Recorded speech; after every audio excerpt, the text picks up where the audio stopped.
Welcome, basketball fans, sports enthusiasts, and every single proud Filipino watching all across the globe. You are tuning into a momentous, historic, and incredibly emotional broadcast. Today, we are not just talking about a game of basketball. We are talking about resilience. We are talking about an unyielding, unbreakable spirit. We are talking about the sweetest, most satisfying, and most hard-fought gold medal in the modern era of the Southeast Asian Games. Gilas Pilipinas has done it again, but this time, it was unlike anything we have ever witnessed before.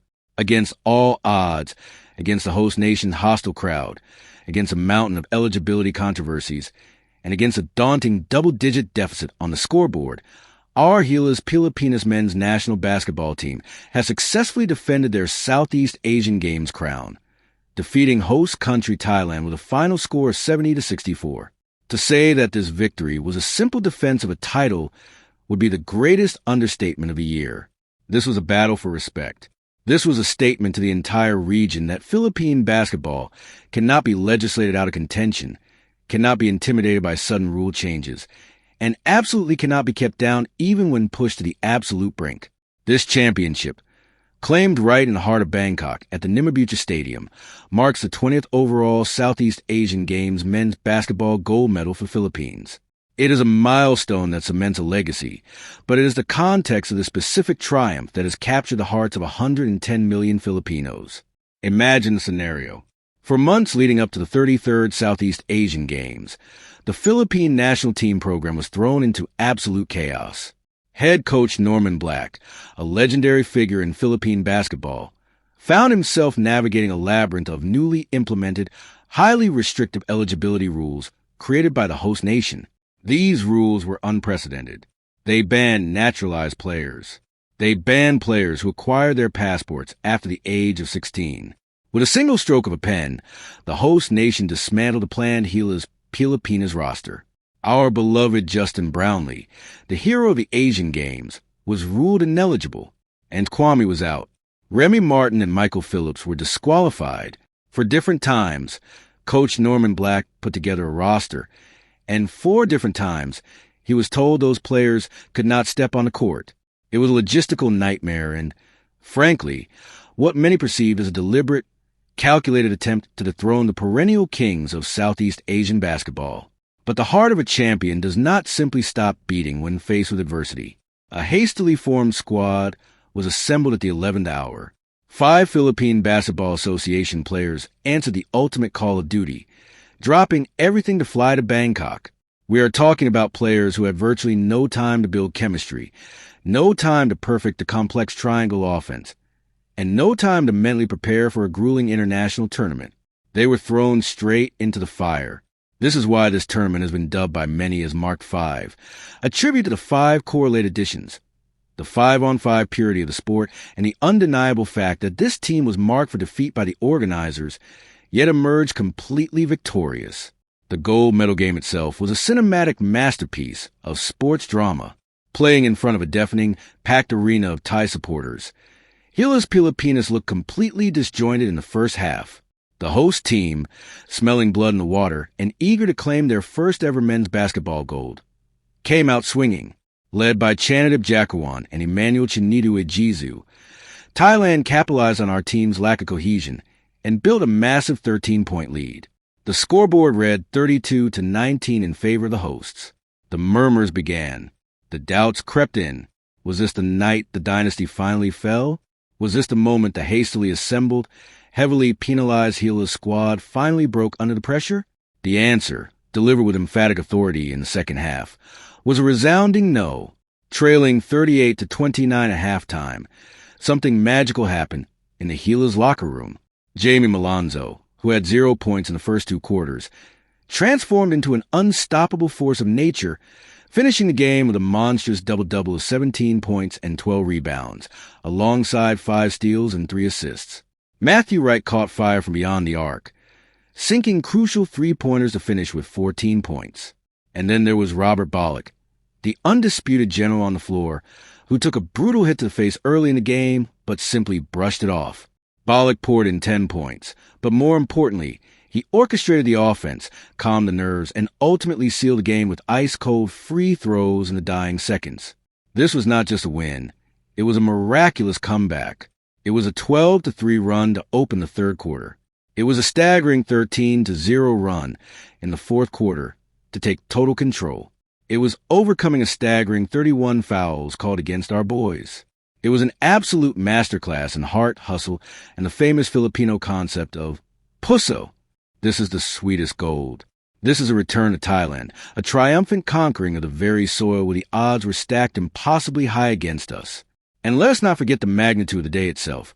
As just hours prior to the men's triumph, the Gilas Pilipinas women's team reclaimed their own Southeast Asian Games gold, defeating Thailand 73-70 in an absolute thriller, highlighted by a game-saving block by Casey De La Rosa. It was a golden sweep for Philippine basketball, a day of vindication, and a day that will forever be etched in the annals of our sporting history. The narrative of this victory is so rich, so deeply layered with controversy, defiance, and ultimate redemption that we must unpack every single moment. We must analyze the coaching brilliance, the individual heroics, the psychological warfare, and the profound implications this has for the future of our national basketball program. So, settle in, because we are about to take a profound, exhaustive deep dive into the 2025 Southeast Asian Games men's basketball final. We will break down exactly how Coach Norman Black outmaneuvered the opposition, how Jamie Malonzo flipped a switch to dominate the second half, how Robert Bollock proved once again that he has ice in his veins, and how a team of late replacements managed to uphold the most demanding, pressure-filled legacy in Philippine sports. This is the anatomy of a miracle. This is the story of the sweetest gold. To truly comprehend the magnitude of what transpired on the hardwood of the Nimabuta Stadium on December 19th, 2025, we have to rewind the clock and examine the immense psychological burden the specific iteration of Gilas Pilipinas carried on their shoulders. Basketball in the Philippines is not a mere pastime. It is a religion. The Southeast Asian Games gold medal is viewed not as a goal, but as a birthright. Anything less than gold is considered a national tragedy. When you wear that jersey with a flag emblazoned on your chest, you carry the expectations of millions who live and breathe every dribble, every pass, and every shot.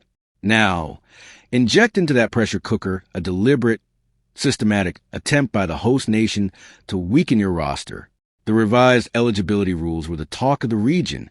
By suddenly enforcing a ban on naturalized players and strict passport age requirements, Thailand effectively targeted the very strategy that helped the Philippines maintain its competitive edge in recent international windows.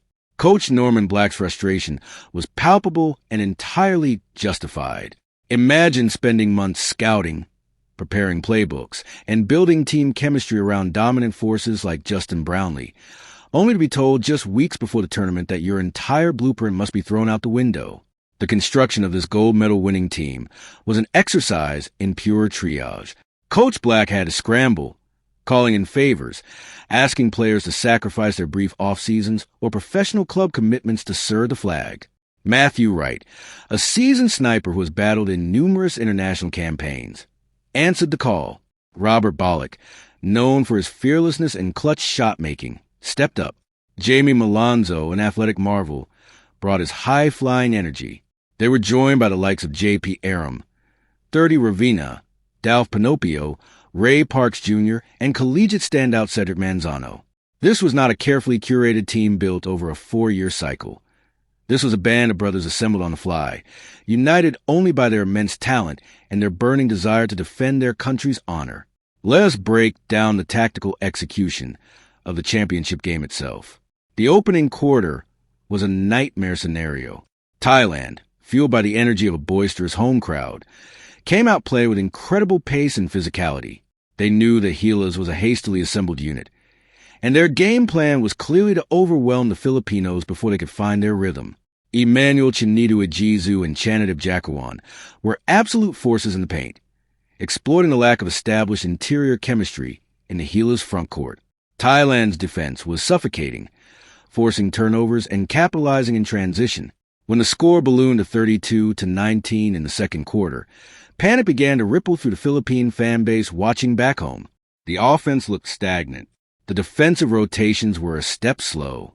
The whistle was decidedly not going our way, a fact highlighted by the staggering 29 defensive fouls called on Gilas throughout the game. Coach Norman Black had to dig deep into his wealth of experience. He called timeouts, not just to draw up plays, but to settle the turbulent emotions of his squad. He reminded them of their identity. He reminded them that despite the lack of preparation, they were individually superior players who simply needed to trust one another. The turning point began late in the second quarter. Robert Bollock, bleeding from an early hit to the face, refused to back down.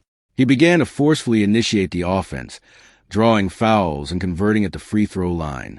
Matthew Wright hit a crucial perimeter shot to stop the bleeding. By halftime, Gilas had managed to trim a 13-point deficit down to a manageable 9 points, trailing 38-29. That late second quarter push was a lifeline the team desperately needed. It proved that they could get stops and execute against the Thai defense. Whatever Coach Norman Black said in the locker room during that 15-minute halftime break should be bottled and sold as a motivational serum. The Gilas Pilipinas team that emerged from the tunnel for the third quarter was an entirely different beast. The tentative, disjointed play was gone, replaced by a ferocious, unified intensity. And the undeniable catalyst for this transformation was Jamie Malonzo. After being held scoreless in the first half, Malonzo erupted in a display of sheer athletic dominance. He recognized that Thailand's defense was overcommitting to our shooters on perimeter, leaving driving lanes open. Malonzo relentlessly attacked the basket. He soared for offensive rebounds, generating precious second-chance points. Defensively, he became an absolute terror, disrupting passing lanes, hedging hard on screens, and accumulating an incredible 5 steals. His energy was infectious. Gilas opened the third quarter on a blistering 12-3 run. The Nimmabucha Stadium, which had been rocking with confident cheers just an hour prior, suddenly grew eerily quiet. The deficit vanished. The game was tied at 41. You could visibly see the momentum shift. The Thai players, who had played with such swagger in the first half, suddenly looked hesitant, burdened by the immense pressure trying to hold off a sleeping giant that had finally awoken. The tactical adjustments by Coach Black were masterclasses in in-game management. Recognizing that J.P. Aram was battling foul trouble, he would eventually foul out after contributing a solid 8 points and 6 rebounds. Black utilized a smaller, faster lineup. He deployed 30 Ravina and Ray Parks Jr. to increase the defensive pressure on the perimeter, forcing Thailand's guards into uncomfortable decisions.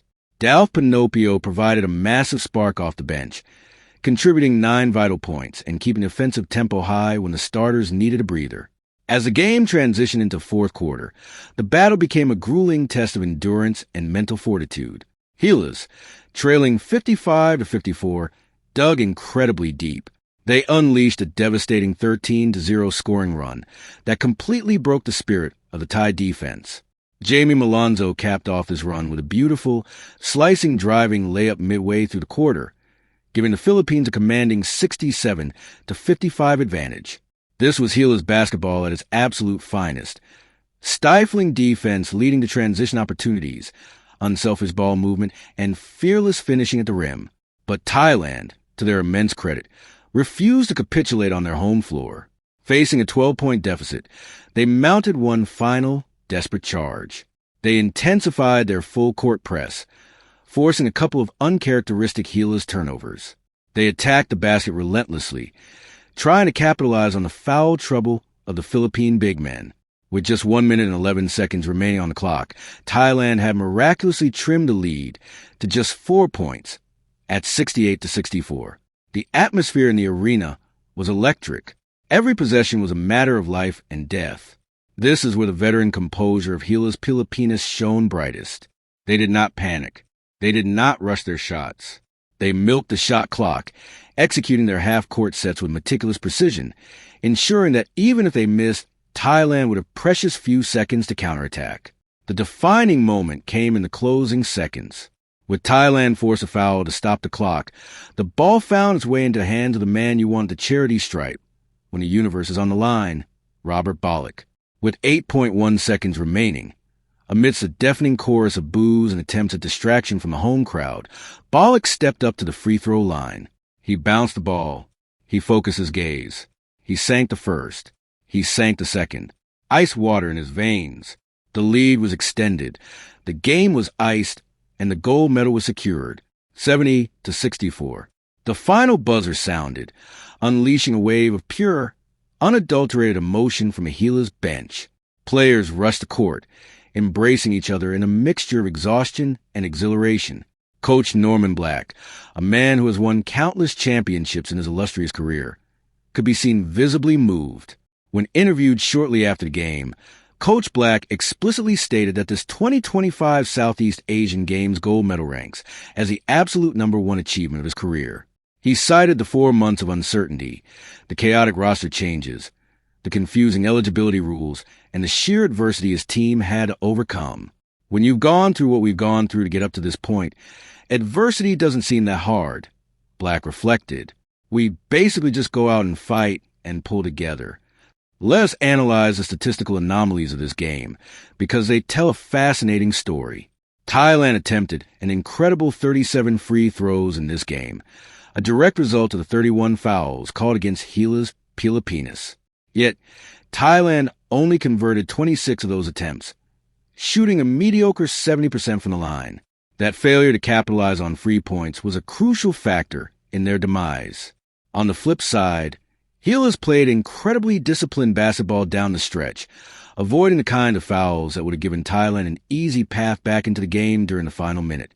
Furthermore, the scoring distribution for Gilas highlights the ultimate team-first mentality that Coach Black instilled in this patchwork roster. While Jamie Malonzo's 17-point explosion in the second half was a headline, the steady contributions of Matthew Wright's 14 points, Bollock's 10, Pinocchio's 9, and Aram's 8 proved that this was a collective victory.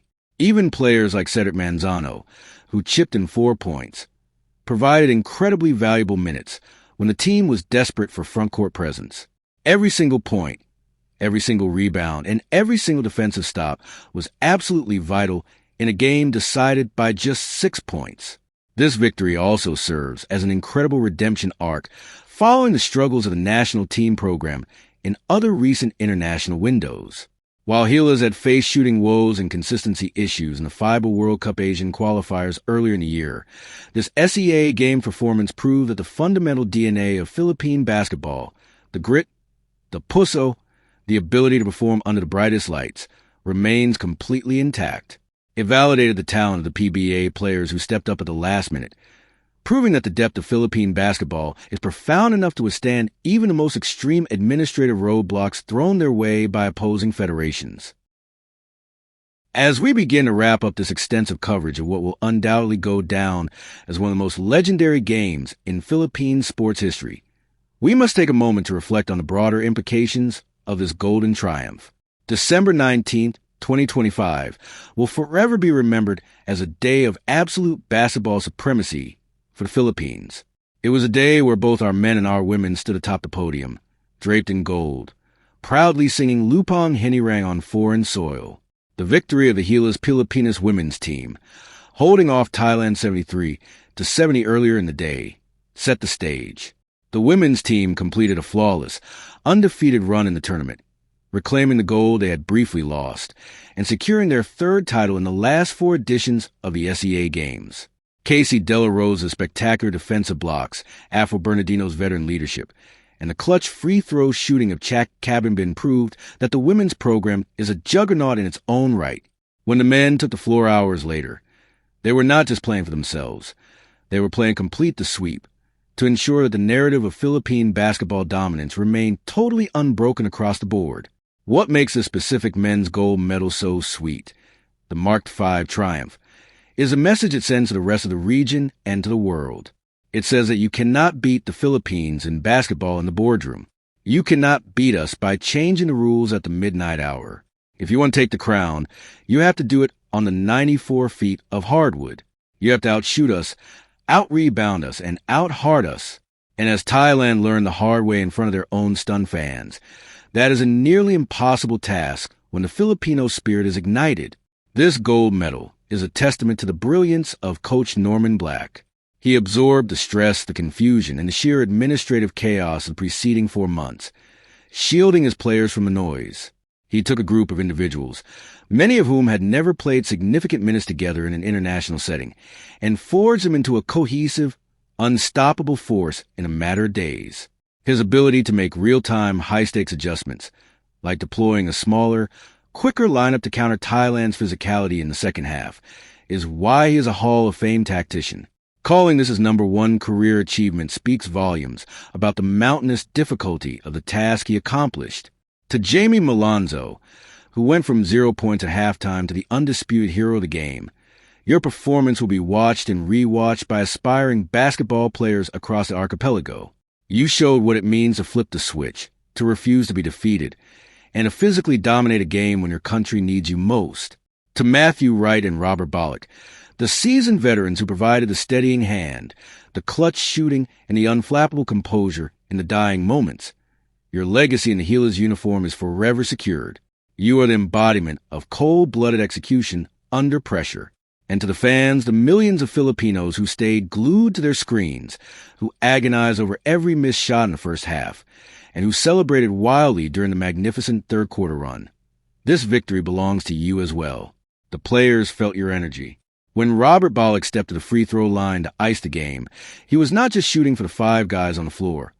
He was shooting for every kid on a makeshift court in Manila, every overseas Filipino worker watching on a delayed stream, and every fan who holds this sport close to their heart. As we look forward to the future, to the ongoing FIBA World Cup qualifiers and beyond, this 2025 Southeast Asian Games gold medal serves as a powerful reminder of our foundation. We may face taller opponents, we may face better-funded programs, and we may face federations that try to bend the rules against us. But we have something that cannot be taught, cannot be bought, and absolutely cannot be legislated away. We have an unwavering passion for the game, a relentless work ethic, and a collective heartbeat that pounds to the rhythm of a bouncing basketball. The king stays the king. Gilas Pilipinas has returned to Thailand, faced down the adversity, silenced the hostile crowd, and emerged with the sweetest gold of all. The Marked Five will go down in history as the team that refused to surrender. Thank you for joining me on this incredibly deep, emotional dive into a truly historic moment for Philippine sports. We have broken down the tactics, we have celebrated the heroes, and we have cemented the legacy of this unforgettable night in Bangkok.